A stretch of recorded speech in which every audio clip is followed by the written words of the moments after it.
దేవుని పోలిక అంటే ఏమిటి? నవీన స్వభావం. నవీన స్వభావంలో ఏముంటుందంటే నీతి ఉంటుంది, యథార్థత ఉంటుంది. అందుకని ఎప్పటికప్పుడు మనము నూతన పరచబడుతూ ఉండాలి. ఒక బాడీని ఎక్సర్సైజ్ చేసి కానీ, ఫుడ్ కంట్రోల్ చేసి కానీ, డైట్ కంట్రోల్ చేసి కానీ ఏమండి లిమిట్లో పెట్టుకుంటున్నారో, నేనంటాను ఒక సేవకునిగా, మరి పరలోక సంబంధి పోలిక రావాలి అని ఎందుకు శ్రద్ధ తీసుకోరు? అలా పరిశుద్ధాత్మతో నేను నింపబడాలి అని ఎందుకు ఆ దాహం ఉండదు? కొంతమందికి హర్షించేవారు హర్షిస్తూనే ఉంటారు, నింపబడేవారు నింపబడుతూనే ఉంటారు. ఏదైనా ఒక రోజు శనివారం రోజున కొంచెం ఆలస్యంగా వచ్చి ఆత్మతో నింపబడకపోతే ఏదో అసంతృప్తి పొందుతూ ఉంటారు. కొంతమందికి ఆ దిశగా వెళ్తుంటే, కొంతమందికి అవన్నీ ఏమి లే, వచ్చామా వెళ్ళామా కాదు.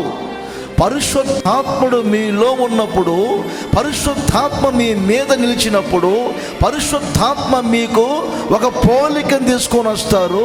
ఏ పోలిక? ఆ పోలిక అంటే ఒక నవీన స్వభావాన్ని మీలో రప్పిస్తారు.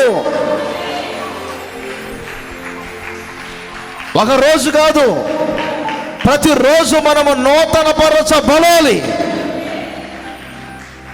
ఒక బల్లారాధన రోజుకు ముందే కాదు, ఒక శనివారమే కాదు, ఎప్పటికప్పుడు నూతన పరచబడాలి.